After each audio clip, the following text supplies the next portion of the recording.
Boa tarde. No ciclo Reflexões Críticas sobre Ensino de Língua e Literatura desde o Sul Global, organizado pelo Grupo de Pesquisa Linguagem e Discursos da História, LID, em parceria com o Programa de Pós-Graduação em Letras Neolatinas e o curso de pós-graduação Lato Sensu em Literaturas Hispano-Americanas, ambos da FRJ, temos o privilégio de contar com a palestra de encerramento intitulada Minhas Memórias Docentes em Perspectiva Crítica, oferecida pelo professor aposentado da Faculdade de Letras da FRJ do setor de língua alemã, Luiz Barros Montes.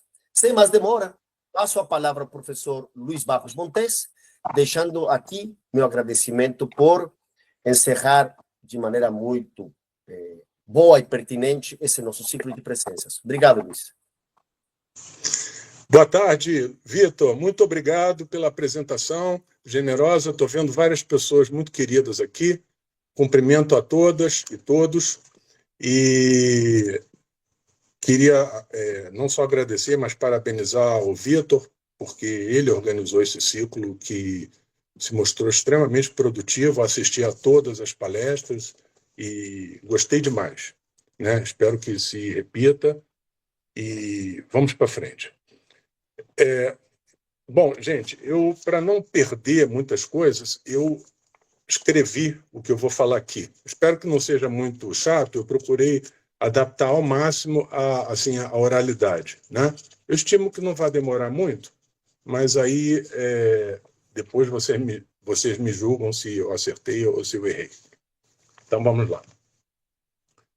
Quando o Vitor me convidou para participar dessa atividade, desse ciclo de palestras, eu fiquei pensando bastante, e levei um certo tempo para decidir qual seria o assunto de minha fala, qual o tema principal e quais seus possíveis temas correlatos. O primeiro critério, o primeiro filtro que me passou pela cabeça para essa escolha foi o da adequação.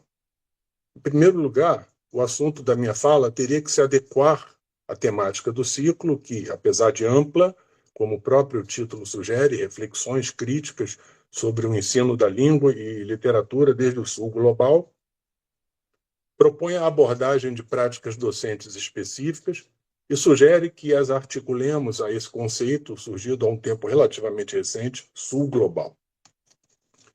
Quanto a isso, isto é, quanto à experiência docente nas áreas de língua e literatura, o assunto me soou bastante convidativo, porque ministrei ao longo de décadas todas as disciplinas de língua alemã e de literatura alemã do cardápio da grade de disciplinas obrigatórias no curso de licenciatura de português-alemão da Faculdade de Letras da UFRJ, para não falar das disciplinas optativas.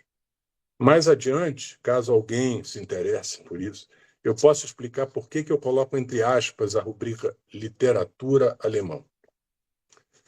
Bom, mas no fim das contas, preferi apresentar aqui esta palestra simplesmente narrando alguns fragmentos das minhas memórias pessoais, entrelaçadas com algumas memórias da Faculdade de Letras, e mais adiante vou tentar deixar claro por quê. Aqui começo então minha fala, me apresentando aos que eventualmente não me conhecem. Certamente a maioria talvez não dos que me ouvem agora, mas dos que me ouvirão depois no vídeo gravado. Ingressei por concurso público no Departamento de Letras Anglo-Germânicas, da Faculdade de Letras da UFRJ, em setembro de 1990, há 35 anos, portanto. Assim como ainda hoje, o departamento se subdividia à época em dois setores, o setor de inglês e o setor de alemão. Eu pertencia a este último, onde trabalhei por mais de 3 décadas, até março de 2021, quando me aposentei em meio à pandemia da Covid. Tendo em vista que em março de 2020, as autoridades sanitárias decretaram a necessidade de isolamento social por causa da pandemia, como sabemos, o isolamento ocorreu apesar da irresponsabilidade daquela gangue de criminosos, com o presidente da República à frente, ter empurrado centenas de milhares de brasileiros para a morte por contaminação. E tendo em vista que a Faculdade de Letras, a exemplo de quase todas as instituições de ensino públicas, decretou naquele mês de março a interrupção das aulas presenciais, então verifico que há mais de 5 anos deixei de circular nos corredores da faculdade. E, por isso mesmo, uma geração inteira de alunos deve ter se graduado ou pode ter realizado uma pós-graduação completa sem nunca ter ouvido falar de mim. Com o que, aliás, eu imagino que não tenham tido perda alguma.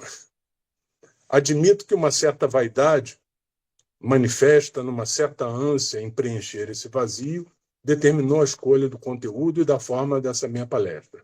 Mas aqui eu gostaria de pontuar que a determinou somente em parte, e explico por quê. A princípio, eu pensei que deveria recortar um assunto que fosse ao encontro mais próximo possível do interesse imediato dos alunos inscritos no ciclo, que eu deveria ir ao encontro de suas expectativas acadêmicas mais óbvias. E minha própria experiência docente me ensina que essas expectativas se pautam normalmente pela busca de novas reflexões, de novas teorias, novas metodologias de pesquisa, expectativas que, de forma muito concreta, são acompanhadas da apresentação de novos autores e de nova bibliografia. Considero essas expectativas como essencialmente saudáveis, porque, além de corretas, são produtivas. Entretanto, em meio a minhas ponderações sobre como eu poderia tratar na apresentação de hoje algum assunto entre os que eu venho estudando ao longo de minhas leituras mais recentes, veio à minha lembrança uma experiência que tive lá nos idos do ano de 1993, quando iniciei o meu curso de doutorado na USP, no transcurso de uma disciplina ministrada pela professora Janice Teodoro da Silva, do Departamento de História da FEFELESH, Faculdade de Filosofia, Letras e Ciências Humanas, para quem não conhece. Aquela professora magnífica mostrou às dezenas de pós-graduandos que frequentavam seu curso como todos nós tendemos a pensar no mundo que nos cerca, quase sempre através da mediação de teorias, ideias, noções, conceitos, que com frequência nos levam a não perceber o real concreto à nossa volta, nos levam a não pensar os problemas a partir da própria realidade em si. Qual a metodologia didática ela empregou para conseguir nos mostrar isso claramente não vem ao caso aqui. O importante é que Janice nos demonstrou empiricamente como temos uma enorme dificuldade, até mesmo visual, de enxergar os elementos de nossa realidade circundante sem a mediação de pensamentos e conceitos pré-estabelecidos. A professora nos evidenciou como, por meio dessa, até certo ponto, cômoda interposição que nós mesmos fazemos mentalmente de teorias, ideias ou noções entre nós e o objeto, somos progressivamente levados a cristalizar e a estabilizar em nossas cabeças visões sem contorno, abstratas da realidade, e a funcionalizá-las em nossas análises. E com isso, a professora nos evidenciou como é cômodo agirmos assim. E como resultado dessa atitude, além de falsear a realidade, manifesta uma certa postura de covardia intelectual. Por conta dessas lembranças, resolvi, talvez para surpresa do nosso querido Vitor, que organizou com muita competência esse ciclo, resolvi tratar a minha trajetória acadêmica como assunto da minha fala, em vez de tentar contribuir mais especificamente com um dos inúmeros temas sugeridos pela temática do ciclo, como de forma brilhante e sempre muito produtiva o fizeram os colegas que me antecederam.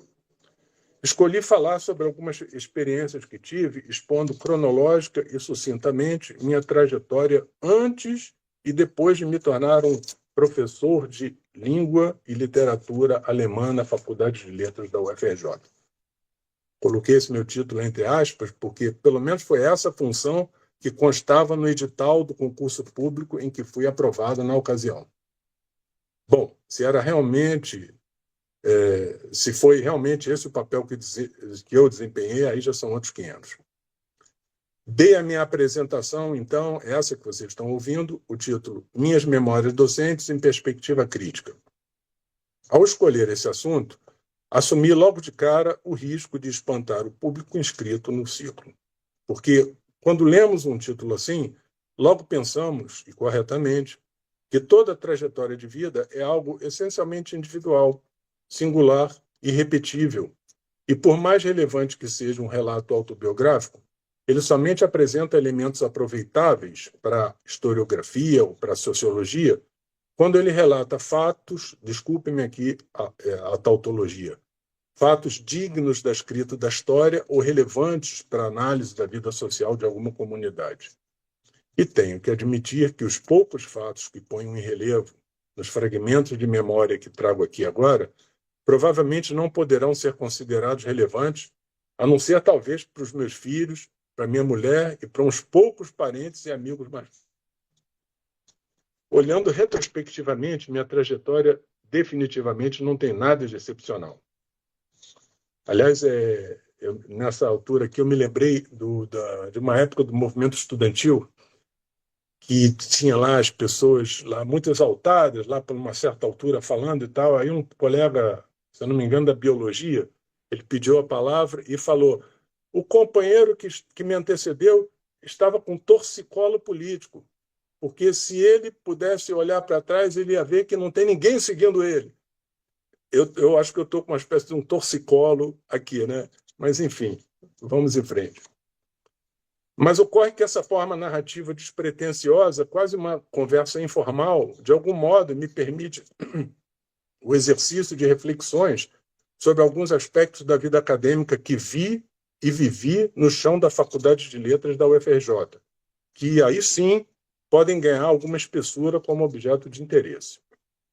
Não somente no exercício da docência, mas na vida em geral, praticamos consciente ou inconscientemente duas faculdades fundamentais inerentes à nossa condição humana: a memória e o esquecimento. São faculdades que, à primeira vista, se excluem reciprocamente. Na verdade, a relação entre lembrança e o esquecimento do que vivemos no passado não se submete a uma lógica assim tão cartesiana. É uma relação dialética que estabelece, voluntária ou involuntariamente, nossa atitude psíquica com relação ao tempo e ao lugar em que vivemos e atuamos. Por exemplo, quando somos aprovados em concursos públicos para o exercício docente em uma instituição federal de nível superior, trazemos conosco um passado, uma história singular.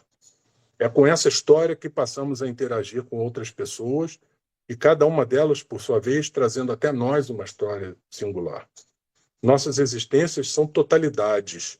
Nossas atitudes profissionais também são atravessadas por afetos, delineados pelas nossas lembranças e esquecimentos.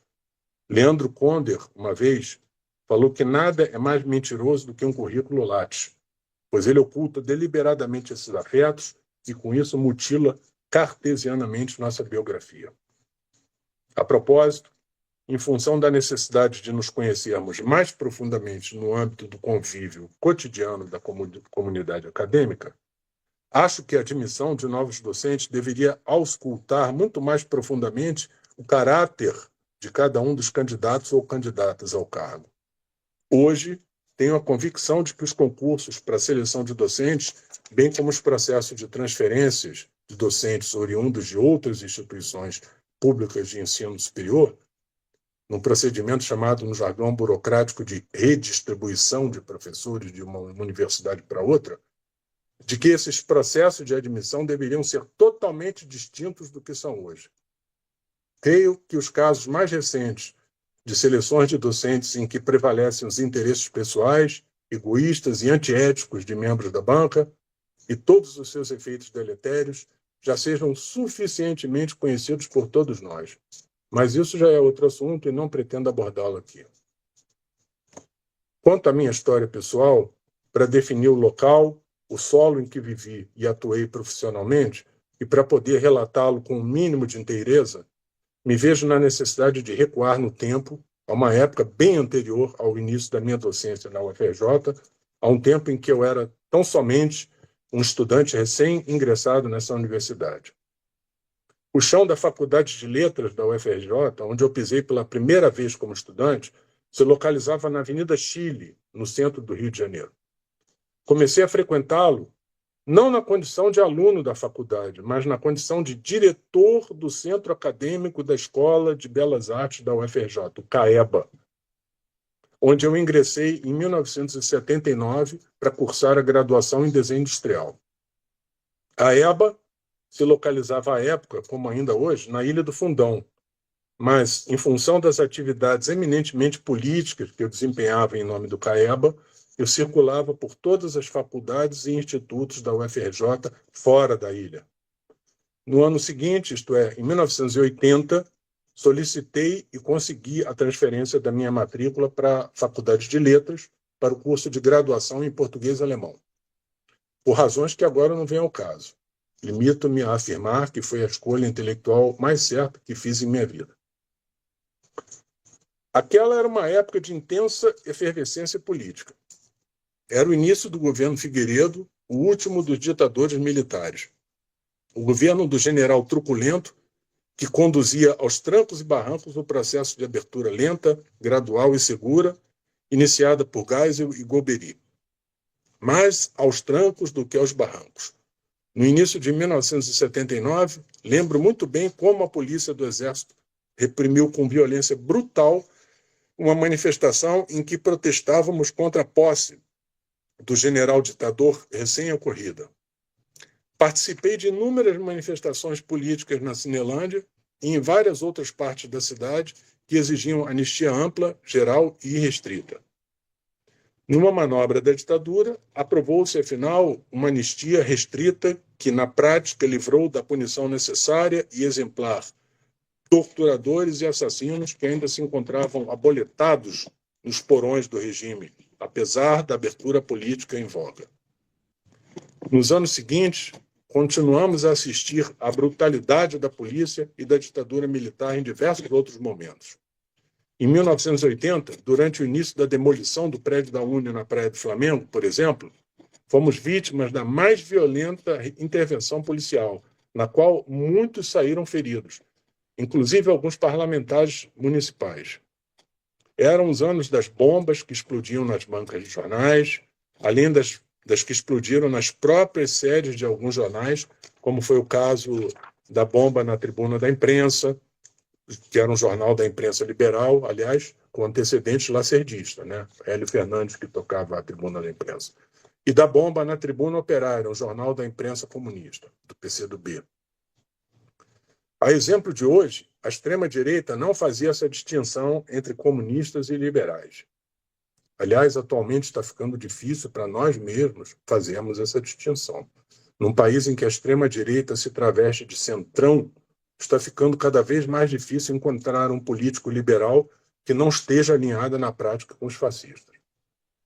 Mas voltando ao passado, aqueles egressos dos porões dos DOI-CODE, DOI-CODE é um acrônimo do sinistro Destacamento de Operações de Informações do Centro de Informações de Defesa Interna, subordinado ao Exército. Quer dizer, aqueles egressos daqueles porões e os egressos de diversos porões militares queriam a todo custo barrar o processo de abertura e queriam fazer o país retornar ao terrorismo, ao clima de terror inaugurado pelo AI-5 em 13 de dezembro de 1968. O início da década de 80 era a época do atentado à bomba contra a Ordem dos Advogados do Brasil, a OAB, contra vereadores de esquerda. Era a época da tentativa de um atentado à bomba no show do Rio Centro, atentado que felizmente falhou porque o artefato explodiu no colo de um dos 2 militares terroristas que a manipulavam. Era a época dos assassinatos de lideranças sindicais, assassinatos que, aliás, já vinham de épocas imemoriais no Brasil, que continuaram acontecendo após a queda da ditadura e que, infelizmente, prosseguem ainda hoje, particularmente no campo. Era o tempo de prisões... Detalhe, entre 1979 e 1980, eu mesmo recebi 2 cartas anônimas com ameaças de morte. Era o tempo de prisões da luta pelo habeas corpus, suspenso desde o AI-5, e somente restabelecido com a Constituição de 1988, da luta contra a censura de filmes, jornais e revistas. Bom, paro por aqui porque acho desnecessário continuar listando tantos eventos por mim vividos ou apenas observados no período e continuar relatando o medo que sentíamos, a caguetagem de agentes da repressão infiltrados nas salas de aula, se fazendo passar por estudantes da faculdade, de agentes da repressão infiltrados nos partidos que eram políticos que eram obrigados a atuar clandestinamente, etc. Vivi intensamente toda essa conjuntura, transitando entre o IFIX, no Lago São Francisco, e a Letras, na Avenida Chile, separados um do outro por poucas dezenas de metros. O centro da cidade e o campus da Praia Vermelha, onde se realizavam quase semanalmente os conselhinhos e conselhões das entidades estudantis, foram os locais onde eu mais desenvolvi minhas atividades e onde eu travei, até então, as mais intensas discussões acadêmicas, e por que não dizer existenciais. Se menciono esses fatos agora, anteriores ao período da minha atuação docente na UFRJ, é para deixar claro o impacto representado pela mudança de endereço da Faculdade de Letras, que em 1985 se transferiu com armas e bagagens para a Ilha do Fundão. Aliás, no mesmo ano em que José Sarney, ex-presidente do Partido da Ditadura e então dissidente do regime, assumia a presidência da República após a morte inesperada de Tancredo Neves. O extraordinário geólogo e pensador brasileiro, o professor Milton Santos, já falecido, faz uma distinção radical entre o espaço geográfico e território. O espaço é marcado pelo vazio conceitual, é a denominação simples de um espaço físico em um contexto puramente geográfico, ao passo que território é um espaço físico, mas atravessado por relações de poder, pelo conflito de interesses, pelas lutas sociais. E é mais do que isso. Um território inscreve em seu espaço físico as camadas da história, inscreve uma temporalidade que pode e deve ser lida com base nos seus indícios físicos e humanos. Para que essa leitura possa se dar, é necessário o resgate permanente, ininterrupto, do que o espaço evoca de memória e de esquecimento, seja produzidos individual, seja coletivamente, consciente ou inconscientemente. E é preciso que ambas as faculdades humanas sejam permanentemente mobilizadas. E é um pouco desse exercício que eu estou tentando praticar aqui nesse relato. Eu gostaria de sublinhar que a mudança da Faculdade de Letras do centro do Rio para o Fundão operou um deslocamento brutal na consciência dos alunos, dos professores, dos funcionários, de todos os que formavam aquela comunidade. Toda a vivência, todas as relações humanas e institucionais estabelecidas com as instituições no entorno da faculdade, na Avenida Chile, foram parcial ou totalmente interrompidas. Após a transferência para o Fundão, prevaleceu nos comentários que ouvimos nos corredores da faculdade, tudo muito novinho, tudo muito, como se diz em alemão, blink-blank, tudo muito novinho, cheirosinho ainda, tinta. Bom, a gente ouvia nos corredores a constatação que, afinal, era correta, de que as instalações físicas ali eram muito melhores. As salas mais amplas, havia mais espaço para a biblioteca, para o bandejão dos alunos, etc. Em suma, de que as instalações do novo prédio da Faculdade do Fundão eram satisfatórias. E deixávamos para trás as instalações precárias da saudosa Maloca, como passamos a nos referir ao prédio da Avenida Chile, que havia abrigado de forma extremamente improvisada a Faculdade de Letras desde o final dos finais da década de 60 até aquela data. Nesse ponto aqui, eu rendo minhas homenagens à professora Carlota, Maria Carlota Rosa, minha colega, que faz permanentemente o resgate do que era a faculdade, do que tinha sido a criação da Faculdade de Letras, desmembrada da Faculdade Nacional de Filosofia. A Carlota faz um trabalho excepcional. Só que um balanço retrospectivo daquela mudança nunca foi feito sistematicamente, nunca foi submetido a uma reflexão profunda que extraísse dela todas as necessárias consequências, uma reflexão sobre o que a transferência significou em termos da perda da memória de nossas existências individuais e coletivas, uma reflexão que norteasse nossos caminhos naqueles tempos e nos tempos que estavam por vir. Muitos alunos, mas também muitos docentes e técnicos administrativos, enfim, toda a comunidade que passou a habitar aquele espaço a partir da transferência, por não terem vivenciado aquela mudança brusca, nunca tiveram a percepção de que a celebração de um edifício próprio, exclusivo, de que a inserção da faculdade naquela autarquia arquitetônica consolidou na cabeça de muitos de nós a ideia de uma instituição essencialmente autossuficiente, também em termos intelectuais. A imponência do prédio consagrava a Faculdade de Letras como uma autarquia, uma área própria, que correspondia, no plano da arquitetura, ao que a CAPES e o CNPq denominava de área no plano do conhecimento. E, de forma análoga, os departamentos da faculdade, por sua vez, correspondiam às sub-áreas, todas com pretensões de território, do saber claramente compartimentados e estabelecidos.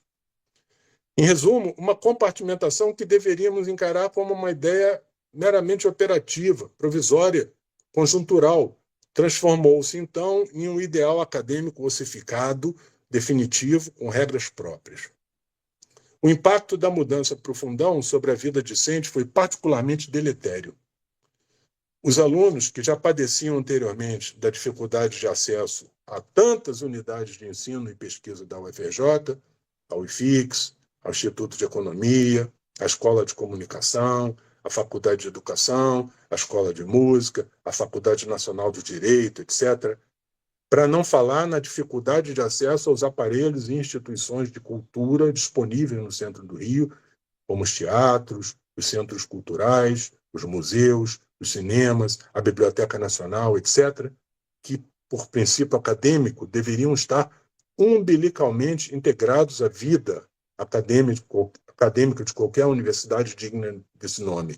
Os alunos, como eu dizia, viram sua condição acadêmica muito mais dificultada com a ida ao Fundão e passaram a vivenciar seus cursos, com suas cargas curriculares já historicamente excessivas, cada vez mais aprisionada pela lógica compartimentada de cada curso particular, uma lógica para eles quase intransponível. Como reflexo nocivo desse isolamento físico e cultural, qualquer observador minimamente atento pôde perceber que, pouco a pouco, uma parte substantiva de toda a comunidade que frequentava a faculdade passou a estabelecer uma rotina acadêmica de modo que sua permanência no Fundão se reduzisse ao mínimo possível. Não tiro a razão dos que o fizeram e ainda o fazem, porque, como todos nós sabemos, o território do Fundão tornou-se uma área quase inóspita, com suas clássicas e graves deficiências infraestruturais que não atendem algumas das necessidades mais básicas da sua comunidade, como provimento de transporte público eficiente e suficiente, serviço de alimentação, de lazer, de segurança, de infraestrutura informática, etc., etc., etc. Mas recuemos alguns anos a um tempo anterior à mudança. Antes mesmo do fim do regime militar, ainda sob o governo do general João Batista de Oliveira Figueiredo, era o nome da peça, o movimento sindical se reanimava e se avolumava. Questionavam-se as razões da enorme desigualdade entre as classes sociais, bem como entre as regiões no Brasil. Em fevereiro de 1981, havia sido fundada a Associação Nacional dos Docentes das Instituições do Ensino Superior, designada ANDES, Sindicato Nacional. Fundação que acompanhávamos atentamente na condição de estudantes, que a tudo assistíamos, principalmente nas assembleias docentes, realizadas no anfiteatro, saudoso anfiteatro Gil Vicente, lá na Avenida Chile.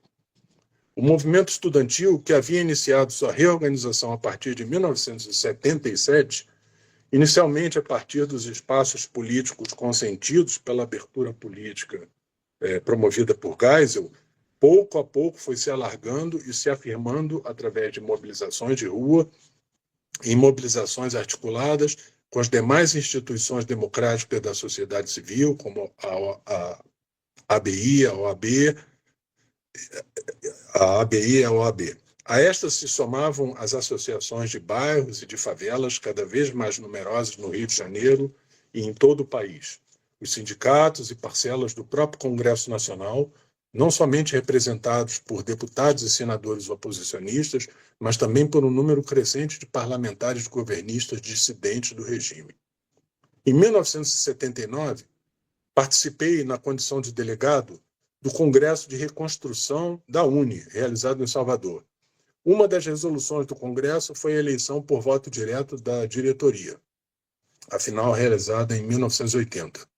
Nessa eleição, concorreram 3 ou 4 chapas para a diretoria da UNE, não me lembro mais ao certo, mas me lembro que uma delas era formada por estudantes da direita, egressos da Arena, né, do partido lá da ditadura, que na época se chamava PDS, do partido oficial da ditadura, entre os quais um certo estudante cearense, lá da cidade de Sobral, chamado Ciro Gomes. Já ouviram falar nele? Uma nova diretoria foi então escolhida numa eleição extremamente representativa, na qual participaram intensamente milhares e milhares de estudantes de todo o país através do voto direto depositado em urna. O tempo seguiu, a Faculdade de Letras mudou-se para o Fundão, respiravam-se outros ares. Com a instalação da Assembleia Constituinte, em 1986, reavivaram-se inúmeras discussões acerca dos destinos do Brasil. Em alguma medida, retomaram-se algumas questões de âmbito nacional que faziam os mais velhos se lembrarem da atmosfera dos anos que precederam o golpe de 1964, da efervescência intelectual e artística do período. As forças da direita, aboletadas na cúpula das Forças Armadas, agora representadas pela figura do general do Exército Leônidas Pires Gonçalves, apesar de se encontrarem na defensiva, mostravam-se ameaçadoras ao longo do processo de redemocratização, iniciada com a posse do Sarney. Com a promulgação da Constituição de 1988 e o estabelecimento de eleições diretas para a presidência da República, prevista para o ano seguinte, crescia o otimismo entre as fileiras progressistas, confirmado mais adiante, em 1989, na avalanche de votos recebidos pela frente reunida em torno de Lula, que conseguira chegar ao segundo turno. Mas, como todos nós sabemos, todos esses votos não foram capazes de derrotar o candidato das oligarquias, do financismo e dos latifundiários. Egresso, ele próprio, da Arena, Fernando Collor de Mello, ex-governador de Alagoas, se elegeu presidente da República com o decisivo apoio de toda a imprensa corporativa, que vocalizava e vocaliza ainda hoje as forças políticas que no passado sustentaram a ditadura militar e hoje sustentam as mesmas oligarquias econômicas do Brasil. Trata-se das mesmas forças que há séculos mantêm privilégios de castas, servindo-se para isso do Estado, que pratica uma distribuição de renda às avessas, tomando dos pobres para dar aos ricos as riquezas produzidas pelo trabalho humano.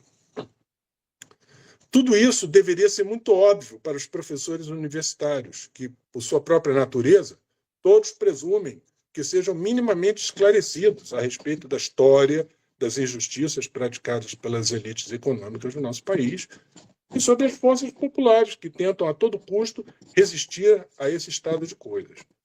Mas como pude testemunhar, e como posso testemunhar ainda hoje, as coisas não se passam assim tão simples em termos das ideologias. Chegamos então ao começo da década de 90. Foram anos de tremendas derrotas para a esquerda pelo mundo afora, em todos os seus espectros, marxistas ou não, causados pelo desmoronamento da União Soviética e antecedido pela derrocada dos governos socialistas da Europa Oriental. Não cabe aqui, nos limites do tempo de que dispomos, nem mesmo tentar esboçar as razões de tais derrotas, as consequências e as consequências delas advindas. Contudo, cabe aqui destacar que essas derrotas tiveram um grande impacto no Brasil. Entre nós, essas derrotas determinaram um enorme recuo das forças democráticas que, após o fim da ditadura, avançavam, ainda que timidamente, em suas conquistas políticas e sociais. Com a derrocada das principais forças que, em escala planetária, então se opunham ao imperialismo, representado tendo à frente os Estados Unidos da América, cuja moeda, o dólar, passou a determinar os rumos da economia mundial sem mais nenhum obstáculo, os Estados Unidos, eu dizia, passaram a empreender 2 ofensivas em escala global, as 2 sem precedentes na história. Uma ofensiva econômica, motivada essencialmente pela tentativa de mitigar a queda histórica da taxa de lucro dos grandes oligopólios capitalistas norte-americanos, essa queda observada claramente desde o início da década de 70, e uma ofensiva militar extremamente agressiva, utilizando, para tanto, a fachada da Organização do Tratado do Atlântico Norte, a OTAN, criada por eles em 1949, no auge da Guerra Fria, e ainda hoje por eles comandada. As consequências mais graves dessa ofensiva militar foi e tem sido a destruição de diversos estados nacionais refratários aos interesses imperialistas norte-americanos. Simultaneamente, e não por coincidência, o mundo viveu uma irrefreada invasão cultural e ideológica estadunidense, amplificada pela universalização da internet. No plano espiritual, verificou-se a partir de fins do século passado, isso eu vivi tão... Eu e várias pessoas que acho que estão me assistindo também. Verificou-se a partir dos fins do século passado um crescimento exponencial do misticismo, acompanhado da proliferação de seitas e igrejas de todas as orientações, o que não deixava de refletir o número de pessoas que, por desânimo ou perda de outros referenciais utópicos, passaram a virar as costas aos problemas concretos de sua existência material e se voltaram exclusivamente ao reino do sobrenatural. Um misticismo, aliás, bastante propício para as classes médias urbanas, sejam proprietárias, sejam assalariadas, que costuma ter condições econômicas para adotar a atitude de indiferença com relação ao que acontece com o andar de baixo, com as classes trabalhadoras. Com o fim do chamado socialismo realmente existente, prosperaram as ideias sobre o fim da história e pulularam teorias sobre o fim da luta de classes. Em 1993, Samuel Huntington preconizou, num artigo à revista Foreign Affairs, que o verdadeiro choque entre sociedades distintas havia se transferido do campo do conflito político, que confrontava o socialismo e o capitalismo, para o campo do conflito entre culturas. 3 anos mais tarde, em 1996, Huntington desenvolveu essa ideia no seu célebre livro intitulado O Choque das Civilizações, O Choque de Civilizações, rapidamente traduzido ao português e amplamente divulgado no Brasil. Esse viés culturalista afirmava a centralidade do universo da cultura, isto é, do universo dos valores simbólicos, ao mesmo tempo em que negava a sobredeterminação das relações econômicas sobre o conjunto das relações humanas, tal como preconizara Marx no século XIX e quase todos os marxistas ao longo do século XX. É bom que se diga que uma boa parte desses marxistas interpretavam, e muitos ainda interpretam hoje, as ideias de Marx acerca da determinação, em última instância, das relações econômicas de forma simplista e mecânica, quando pleiteavam que as representações simbólicas da vida social, as formas que denominamos de superestruturais, derivam automaticamente da economia. Tais visões mecanicistas, no fim das contas, só favoreciam e favorecem ainda a disseminação daquele culturalismo. Pois bem, esse viés culturalista encontrou eco em nossas próprias áreas do conhecimento, na universidade. O final da década de 60 assistiu ao surgimento de um estou falando do final da década de 60, assistiu ao surgimento de um nebuloso campo conhecido como o campo das chamadas viradas, tais como a virada filosófica, a virada historiográfica, a virada geográfica e tantas outras viradas.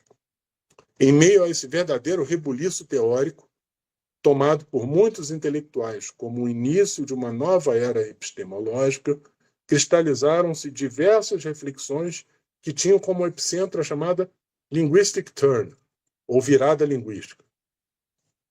No âmago dessa virada linguística, desenvolveu-se a tese de que a linguagem desempenha um papel fundamental e sobredeterminante de todos os nossos conceitos e de toda a nossa compreensão da realidade. Segundo essa compreensão, não apenas descrevemos o mundo através da linguagem, mas a nossa realidade é inescapavelmente construída por ela.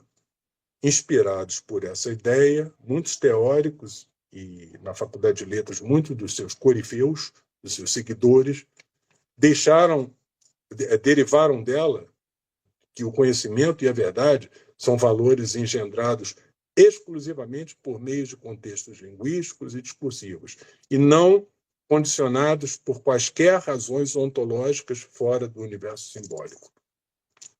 Movidos por esse silogismo que admitimos parte de algumas premissas corretas, só que para delas extrair conclusões completamente equivocadas, muitos colegas docentes, já anteriormente imbuídos da convicção de que constituíamos um campo autônomo e autossuficiente do conhecimento, encontraram nessas teorias o fundamento para suas práticas acadêmicas.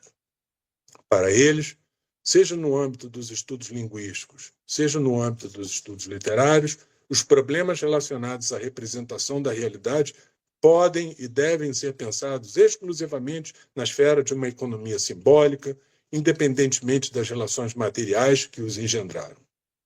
Para esses colegas, a história humana é destituída de profundidade, pois toda a sua representação é rebatida no plano do presentismo, no plano exclusivo da recepção subjetiva. A história não é mais a história das relações materiais, que formam a base de todas as suas demais relações humanas, mas, inversamente, é a história das ideias, pois seriam elas, essas ideias, que criam essas relações e a determinam. Sob o mesmo princípio ideológico, o lugar da literatura e da interpretação literária é profundamente deslocado e situado exclusivamente no plano da subjetividade. No campo da linguística, agora por muitos considerados como uma espécie de arquiciência, há vários anos vem se preconizando a necessidade de uma espécie de secessão acadêmica. Cansei de ouvir em anos recentes, na faculdade, que a linguística deveria ser apartada institucionalmente da Faculdade de Letras, que deveria constituir uma unidade própria, por possuir um verdadeiro estatuto de ciência dura, ao contrário das demais áreas abrigadas em nossa unidade. De maneira análoga, só que sob o guarda-chuva amplo da linguística aplicada, outros colegas pretendem que todas as práticas humanas atravessadas pela linguagem verbal, em contexto de interação, deveriam ser estudadas sob um único programa institucional. A linguística aplicada, assim, subsumiria todos os campos, subordinando-os ao seu enquadramento analítico, a literatura, a história, a etnologia, as ciências políticas, a filosofia, a pedagogia e por aí vai. Se alguém quiser verificar em loco as consequências práticas em termos institucionais e cotidianos desse tipo de concepção, sugiro que faça uma visita ao Departamento de Letras Anglo-Germânicas da Faculdade de Letras da UFRJ e examine a composição do seu corpo docente. Bom, como relatei anteriormente, minha atuação docente na faculdade coincidiu com o início do mandato de Collor de Mello, cujo governo representou séria derrota para as forças que almejavam a democratização da UFRJ.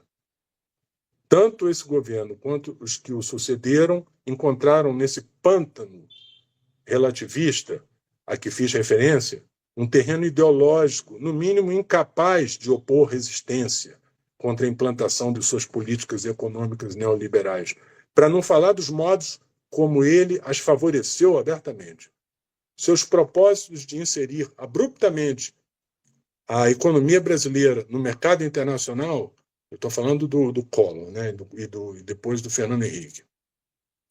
Seus propósitos de inserir abruptamente a economia brasileira no mercado internacional pela via da equiparação do real ao dólar inundou os mercados brasileiros de produtos estrangeiros.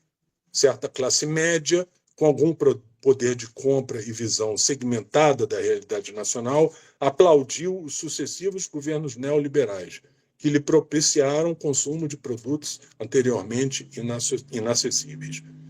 Ao dar esse cavalo de pau na economia, Collor jogou por terra todas as tentativas históricas de implantação e consolidação de uma robusta indústria nacional. Com essa reviravolta, o Brasil foi abruptamente lançado no mais desenfreado processo de desestatização e privatização que, como corolário, implodia na raiz qualquer sonho de fortalecimento das instituições científicas e tecnológicas nacionais que nos arrancassem da dependência a que estamos submetidos há décadas dos monopólios imperialistas. Nessa perspectiva, ou melhor, nessa ausência de perspectiva nacional, instituições como a Faculdade de Letras, que teimavam em resistir, em seguir resistindo, através do exercício da reflexão sobre a nossa cultura, sobre a sociedade brasileira, sobre a sua história, sobre os seus dilemas sociais fundamentais, sobre as deficiências de nossa educação escolar, sobre o analfabetismo funcional, entre outros aspectos da vida nacional. Quer dizer, passaram a sofrer ataques frontais de forças que punham em dúvida as razões de nossa própria existência enquanto instituição. Ocorre que muitas dessas forças não eram e continuam não sendo exógenas à universidade, e sim endógenas. À minha volta, não foram poucos os colegas docentes que votaram em Fernando Collor de Mello, apoiaram suas políticas neoliberais e, poucos anos mais tarde, entusiasmaram-se com os governos de Fernando Henrique Cardoso e suas políticas privatizantes e desestatizantes, que pregava convictamente o desmonte da herança getulista. Interrompo por aqui essas minhas reminiscências. Muito eu teria a dizer ainda sobre o período do governo petista, após a falência econômica, mas não ideológica, do neoliberalismo. Mas preferi mesmo arrancar das minhas memórias somente aqueles fatos já tão longínquos.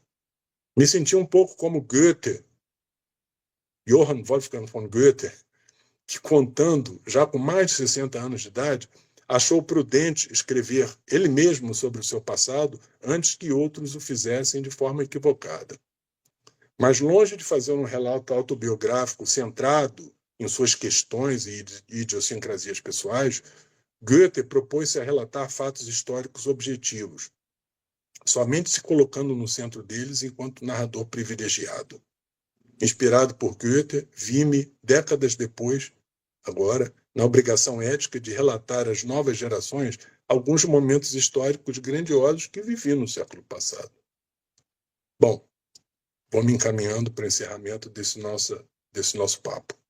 Precisei fazer esse resgate do período anterior ao meu ingresso nos quadros docentes da Faculdade de Letras da UFRJ, com o objetivo de, por um lado, tomando como referência minha trajetória pessoal, evidenciar genericamente o abismo que existe entre os valores éticos que norteiam nossos sonhos como futuros educadores e o papel eticamente amesquinhado que, por fim, somos obrigados a desempenhar como professores universitários nos contextos apontados. Por outro lado, esse resgate teve também como objetivo sublinhar, em termos mais pessoais, alguns dos percalços que tive que vivenciar ao longo de minha atuação docente na Faculdade de Letras da UFRJ. Como procurei mostrar, aquela concepção cristalizada de uma faculdade de letras como uma autarquia, como instituição autossuficiente, é apenas uma das causas de sua grave crise de legitimidade que a Faculdade de Letras da UFRJ padece perante a opinião pública do Estado do Rio de Janeiro, a quem deveria servir decididamente, mas somente o faz de maneira errática, pontual e voluntarista. Outras causas, estas muito mais profundas, têm conduzido inúmeros colegas a práticas absolutamente intransitivas do ponto de vista dos interesses da imensa maioria da população desassistida do nosso país e do entorno da faculdade.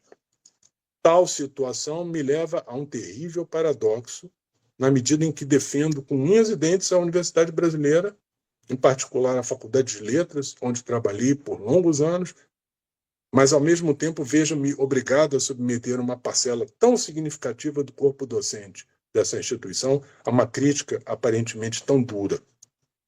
Não pretendi, e creio que consegui dar o meu recado, sem fulanizar, apontar o dedo para A, B ou C, os fragmentos de história que relatei aqui.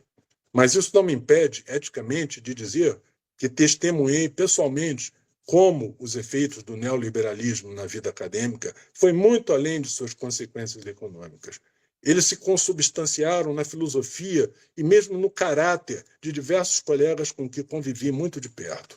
Em minha opinião, esse viés filosófico tem como consequência última a indiferença e mesmo o cinismo diante dos reais problemas vivenciados historicamente pela imensa maioria da população brasileira e do nosso entorno imediato. Problemas que se encontram bem visíveis diante de nossos olhos. Bom, mas apesar desse tom meio lamentoso com que encerro essa fala, posso dizer com muita convicção e otimismo que, no seu conjunto, a maioria dos professores da faculdade com quem convivi formava um corpo docente grandioso, muito mais poderoso do que todas as manifestações de mesquinhez. E essa constatação sempre me fez crer que, apesar de todos os obstáculos, a faculdade tem todas as condições de reorientar sua missão institucional e de recolocar no centro dos seus objetivos o atendimento das necessidades mais prementes da população que dela necessita. Quanto a mim, não tenho mais nenhuma pretensão de desempenhar qualquer papel de relevo na vida atual da Faculdade de Letras. Meu tempo de atuação nesse território já passou. Com a minha aposentadoria, conquistada a duras penas, lembro dos colegas que tentaram e vieram a falecer sem conseguir isso, encontro-me bastante satisfeito. E ao meu anonimato atual na Faculdade de Letras, devo parte da minha paz. Para concluir a minha fala, evoco Baruch Spinoza, um dos grandes filósofos do século XVII.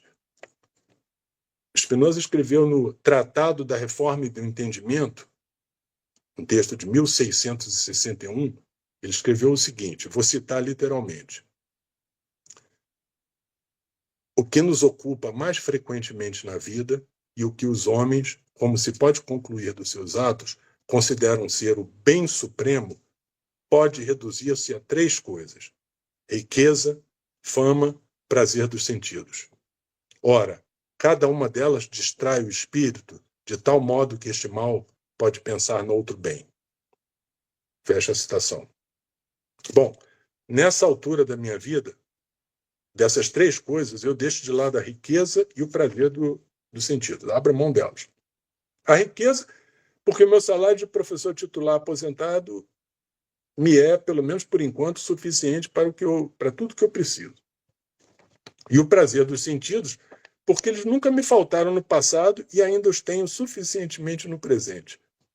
Quanto à fama, aí sim, é fato que não a possuo.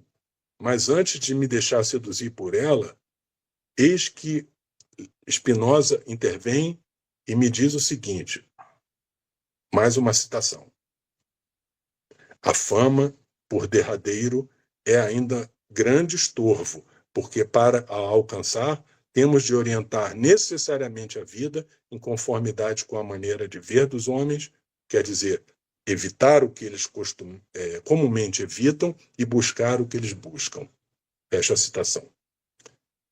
Em vista dessas dificuldades, aqui encerro minha fala, proclamando solenemente que renuncio à pretensão da fama para ter mais liberdade de conduzir a minha existência voltada para objetivos mais elevados, mais felizes e mais autenticamente humanos, pelo menos enquanto durar o período da minha aposentadoria e de vida. Obrigado pela atenção. Muito bem. Muito obrigado, Luiz, por essa fala aí, por esse teu testemunho aí de 30 anos de vida acadêmica dedicada à Faculdade de Letras, né? Bom, tua fala é muito rica, né? Ela trabalha em vários segmentos, né? E fica sempre a essa ideia muito lúcida de que um ensino, diríamos assim, para trazer a tua reflexão para os objetivos do curso, é como, na ideia de uma educação, uma universidade, desde o sul global, ela tem que estar, como você mesmo aponta na sua fala, atenta ao lugar que a universidade ocupa diante da população, diante das massas, e que não pode se desvincular, que ela faz parte desse contexto e não pode se pensar como alguma coisa acima e endógena, alheia processo histórico, né? Então, muito obrigado, Luiz. Muito bom. Bom, fiéis ao nosso ritual, vamos ver aqui comentários, né? Perguntas aqui das indagações, né? Tem, claro, primeiro teve aí uma fala em um texto da professora Silvia Cárcamo, que diz assim: um prazer ouvir essa trajetória acadêmica, tá? Fica aqui um comentário aí elogioso. Agora, muito querida, muito querida. temos, sim. E temos, então, o primeiro comentário de Rodrigo Augusto Silva Marcelino, que diz: qual mudança na militância universitária de alunos e professores mais te marcou desde quando era aluno da Letras, passando pela docência e hoje, depois da aposentadoria? Tanto do ponto de vista epistemológico, que alimenta essa política, como do cotidiano das pessoas na Faculdade de Letras? Muito boa pergunta. Bom, depois que eu me aposentei, eu queria saudar o Rodrigo, querido ex-orientando e intelectual de primeira grandeza. Defendeu uma tese magnífica, né? Mas eu queria dizer o seguinte: depois que eu me aposentei, eu não dei continuidade ao trabalho lá. Como eu falei, eu perdi o convívio com os alunos, tanto de graduação quanto de pós-graduação. Então, eu não. E já faz um bom tempo, né? Foram 5 anos. Eu, sinceramente, eu não posso sequer falar da minha impressão a esse respeito, porque, aliás, nesses últimos 5 anos aconteceram no Brasil coisas inacreditáveis, né? Quer dizer, esses últimos 5 anos englobaram, pegaram uma boa parte do governo do Bolsonaro, e aí a continuação do governo Lula 3, que, no meu modo de ver, é muito distinto dos 2 primeiros governos do Lula, né, no início do século XX. Eu até fico muito curioso para saber como é que andam as coisas na cabeça dos estudantes atualmente.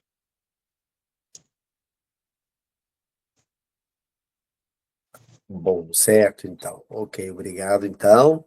Temos mais uma pergunta aqui, Luiz, de Rafael dos Santos Migueles Pérez. Diz: meu nome é Rafael dos Santos Migueles Pérez. Pergunta: que sugestões o professor Luiz teria para professores ingressantes no magistério superior? Entre parênteses, diz: acabei de assumir como professor de letras japonesas.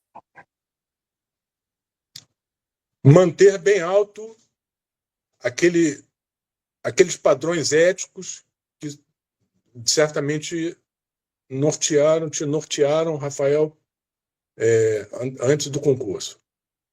E resistir. Acreditar que sua opinião é muito importante e, dentro da Faculdade de Letras, né, procurar promover a integração, procurar agir no sentido de integrar a Faculdade de Letras a outros campos do saber, né? Apesar dessa dificuldade geográfica terrível, né? Mas pensar que a gente tem que pensar o mundo sempre em profundidade histórica, o mundo como uma entidade em movimento, como alguma coisa em movimento que pode ser transformada a todo tempo. Fundamentalmente, eu diria isso. Se é que eu posso fazer alguma sugestão de cunho ético. Não, com certeza, tá? Bom, continuamos aqui, então. O professor Luiz Manuel da Silva Oliveira disse assim: Luiz Montes, a sua fala é um farol para nós, que ainda estamos um pouco atrás da sua rica trajetória. Aí o comentário. O Luiz é um querido amigo lá da Universidade Federal de São João del Rei. Excelente. E é um cara que com um núcleo interior de honestidade e de ética assim, muito, muito consistente, muito forte. Para mim, o Luiz é um exemplo também. Excelente, excelente. Temos aqui mais uma pergunta da professora Silvia Cárcamo, que diz: Luiz, como reorientar o trabalho com a literatura diante das atuais circunstâncias?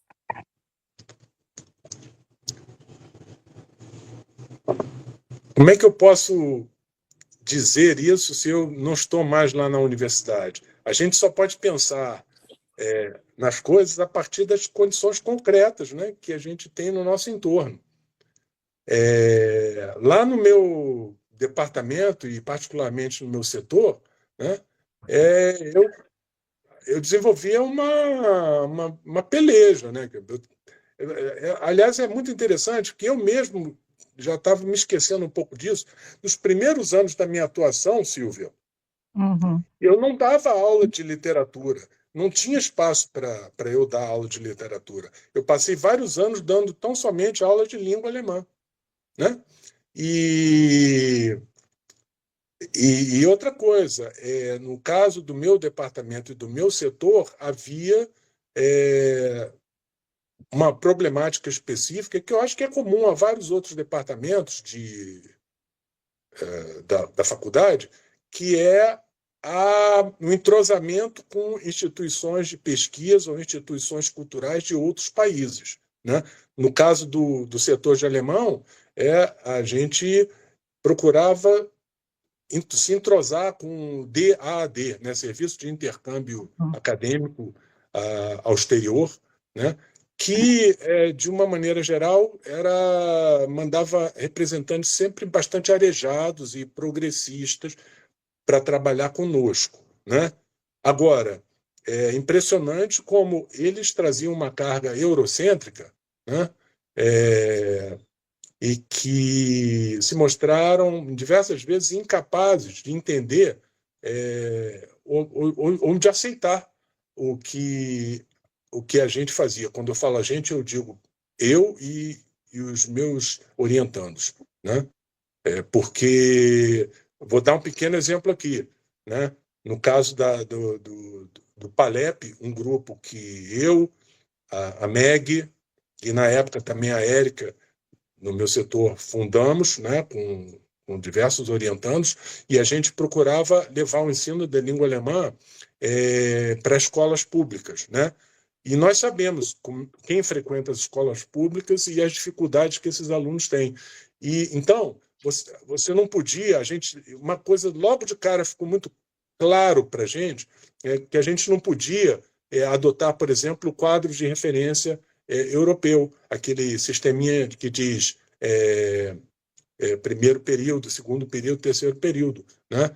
Éramos muito mais afeitos, por exemplo, ao modelo de ensino de Cuba, né? Que respeita a realidade social e cultural e econômica dos alunos. Uma determinada colega do DAD, uma colega alemã, que na época estava lá na faculdade, jamais conseguiu entender isso. Né? Na cabeça dela, era interessante assim, você instituir uma competição entre os alunos, e aqueles que se davam melhor nessa competição, eles aproveitavam. De preferência, arrumavam uma bolsa para enviar para a Alemanha, e os outros ficavam chupando o dedo. Essa é a concepção que atravessa o pensamento neoliberal que eu fiz referência. Entendeu? Sou radicalmente contra isso. Né? E no caso da literatura, eu acho que a coisa é mais complexa ainda. Né? Você afirmar o ethos da literatura, afirmar a existência da literatura, a importância da literatura. Né? É impressionante como é que isso na faculdade encontra resistência de pessoas, de colegas da própria Faculdade de Letras. Para não falar de colegas de outras unidades, de outros institutos e outros centros, que acham que a Faculdade de Letras deveria se transformar numa enorme escola de ensino de línguas.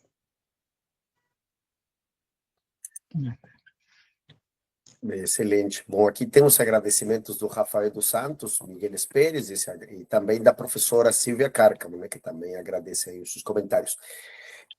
Tem aqui um comentário também, né, do professor Rafael, que diz assim: tenho conversado com a professora Meg justamente sobre esse projeto. Estou criando um semelhante para o ensino de japonês e literatura em escolas públicas e estamos estudando a possibilidade de fazermos isso juntos. Excelente iniciativa. Parabéns, Rafael, parabéns. E vai encontrar dureza, porque a impressão que eu tenho é que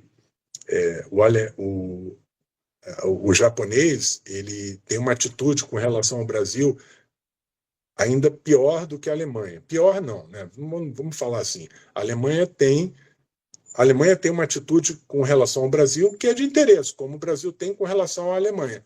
E eu sempre me opus a todas as pessoas que com um discurso até um certo ponto xenófobo, né, não queriam desenvolver esse trabalho, esse acordo com o DAD, por exemplo, com o Instituto Goethe, etc. Porque, na realidade, seria considerar que nesses países há uma visão monolítica e que as coisas já estão fechadas. Não, eu acho que ao nos relacionarmos com essas entidades, a gente, de alguma maneira, está travando uma discussão que enriquece eles, que mostra para eles qual é a realidade do Brasil. Então, eu digo o seguinte, a Alemanha tem uma posição com relação ao Brasil que eu acho que é mais favorável, é mais próxima do que o Japão. Né? Então, eu acho que o Rafael vai ter um pouco mais de dificuldade. Eu digo isso assim muito tranquilamente porque o meu filho vive no Japão. Eu tenho um filho de 38 anos que vive no Japão e me conta como é que as coisas funcionam por lá e como é que eles tratam, inclusive, os próprios descendentes de japoneses no Brasil que estão trabalhando por lá. Bom, excelente, Luiz. Então, muito obrigado por essa fala extraordinária, né? Que, na verdade, é um encerramento, mas, na verdade, abre muitas questões, né? Para continuar refletindo sobre o que o ensino, né? Nesse pedaço do planeta, né? Que não é, como você falou muito bem, ele não é um espaço, é um território, né? Carregado de tensões, de forças e tudo mais, né? Então, Luiz, obrigado por ter encerrado de maneira brilhante esse ciclo de conferências. Eu que agradeço muito e parabenizo mais uma vez, Vitor, por a organização desse curso, desse ciclo de palestras, mas que foi brilhante, eu adorei e espero já pelo próximo. Então, Luiz, muito obrigado, então. Boa tarde. Um abraço a todo mundo, gente.